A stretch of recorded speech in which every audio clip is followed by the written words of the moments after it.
Welcome to this audio, the only recorded audio, and for a simple reason, it is the most important audio of the entire healing app. Why? Because this is the audio that explains everything behind divine, spiritual, mental healing, longevity, and the prevention of any disease. So let's get started. The first point, and it's key to understand, is why did normal people like Noah and Methuselah manage to live almost 1,000 years? There's a simple explanation here. The human body was indeed made by God to live for thousands of years. But how does the human body get sick? Why do diseases exist? Believe it or not, we create them ourselves. You might have heard that cancer is a conglomerate of negative emotions accumulated over years that turn into cancer. I don't know if you've heard this before, but studies have proven it. So pay attention. As soon as you decide, you can have health, prosperity, peace, and everything you want. You just need to decide and follow some steps that I will tell you shortly. Once you listen and apply these steps in your life, you can be sure that you will extend your years on earth, live healthily, and cure any type of disease. No matter the severity of the disease you are currently experiencing, you will heal. And the number one point I want you to understand is, why does this happen? For us to believe in something, we might need to understand why. And I will explain it to you. Why the human body can self-heal, self-regenerate, without any medicine, without any treatment, and live long years with health and peace. Because we are a divine spark. It's as if God fragmented himself, and now I need you to lower your guard, have no filters, and just listen to what I have to say. Whether you judge it as truth or not, I can't do anything about that. But just listen, that's all I ask.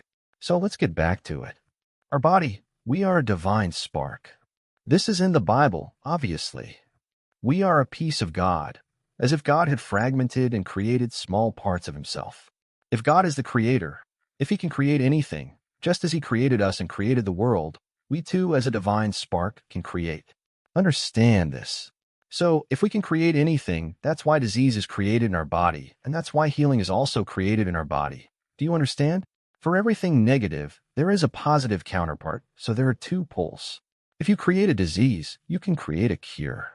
And yes, any type of disease, even a cold, is unconsciously created by us. This is a universal rule. So, from this assumption, we are a divine spark. And why do we unconsciously create diseases, poverty, unhappiness? Why do these things happen? It's not something external. It's internal, and we need to take responsibility. But why does this happen even if we don't want it to? Because nobody wants to be poor. Nobody wants to be sick. So why do we end up this way? Precisely because God gave us free will. Firstly, it's clear that God gave us free will, and therefore it's not that he allows it, he is an observer. We are a part of him. He gave us free will to know ourselves, to create ourselves. Therefore, if you create yourself in a way, even unconsciously, that you wouldn't like, he can't do anything, because it is a universal law, free will. So understand one thing. All the poverty, all the unhappiness, all the disease in your life is an unconscious creation of yours, made by thoughts, not just negative thoughts, positive thoughts too, but thoughts driven by appearances. Human beings don't know how to truly think. Only 3% of the population knows how to truly think. But most don't. Those who are sick, those who do not have a good financial condition, have not learned to think properly yet. Because if you thought correctly, none of this would be happening in your life. Once we are the creation, we are the